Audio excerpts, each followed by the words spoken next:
राहुल खेतों के बीच अकेला खड़ा था। हाथ में वह तस्वीर थी जिसने एक पल में उसकी पूरी जिंदगी को हिलाकर रख दिया था। अर्जुन वहां से अपनी जीत की हंसी हंसते हुए जा चुका था। हवा अब ठंडी हो चली थी, पर राहुल के सीने में आग धधक रही थी। उधर मोनिका अपने कमरे में जमीन पर बैठी सिसक रही थी। उसे यकीन नहीं हो रहा था कि जिस राहुल के लिए उसने पूरी दुनिया से बगावत की, उसके दामन पर दाग लगा हुआ है। रात के करीब 2 बज रहे थे। अचानक मोनिका की खिड़की पर एक दस्तक हुई। मोनिका डरकर उठी। उसने देखा कि खिड़की के बाहर राहुल खड़ा था। उसके कपड़े धूल से सने थे और आंखों में एक अजीब सी दीवानगी थी। तुम यहाँ क्यों आए हो राहुल? चले जाओ यहाँ से, मुझे तुमसे कोई बात नहीं करनी। मोनिका, एक बार मेरी बात सुन लो। अगर सुनने के बाद भी तुम्हें लगे कि मैं गुनहगार हूँ, तो मैं खुद इस गांव से और तुम्हारी जिंदगी से हमेशा के लिए चला जाऊंगा। मोनिका ने थोड़ी देर राहुल की आंखों में देखा। उन आंखों में वही पुरानी ईमानदारी थी।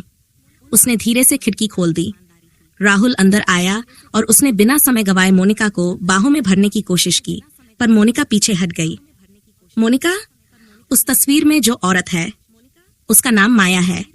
वह उस फैक्ट्री के मालिक की बेटी थी जहां मैं काम करता था। मालिक एक बहुत ही घटिया और जालिम इंसान था। वह अपनी ही बेटी का सौदा एक बूढ़े व्यापारी से कर रहा था। मैंने माया को उस नर्क से निकालने में मदद की थी। मोनिका की आंखें फटी की फटी रह गई। राहुल, पुलिस की गाड़ी इसलिए थी क्योंकि मैंने उस मालिक के खिलाफ सबूत दिए थे। मुझे जेल नहीं हुई थी, बल्कि मैं एक मुख्य गवाह था।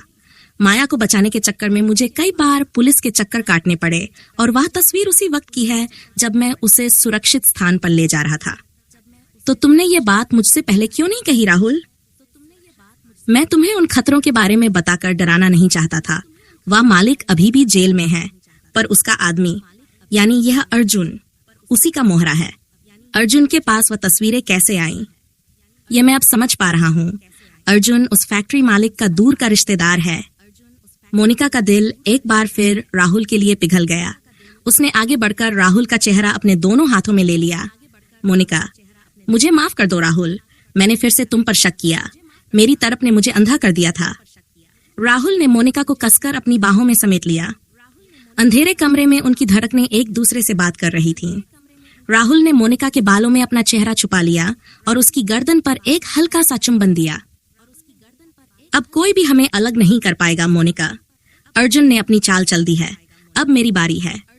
उसी वक्त कमरे के बाहर गलियारे में किसी के चलने की आवाज आई।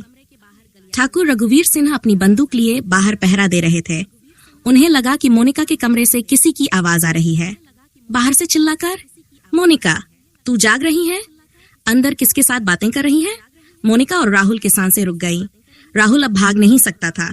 तभी गांव के बाहर से एक जोरदार धमाके की आवाज आई।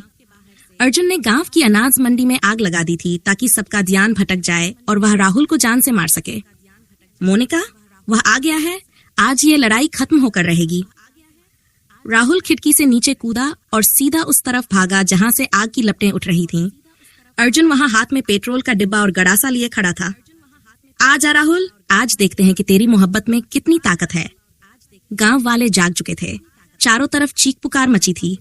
राहुल और अर्जुन एक बार फिर आमने सामने थे, पर इस बार यह लड़ाई सिर्फ मुक्कों की नहीं थी। ये जिंदगी और मौत का खेल था। सवाल, क्या राहुल उस आग और अर्जुन के वार से बच पाएगा? क्या मोनिका के पिता को समय रहते अर्जुन की गद्दारी का यकीन हो जाएगा? और वह माया, क्या वह गांव आकर राहुल की बेगुनाही का सबूत देगी? कहानी में अब एक ऐसा विस्फोटक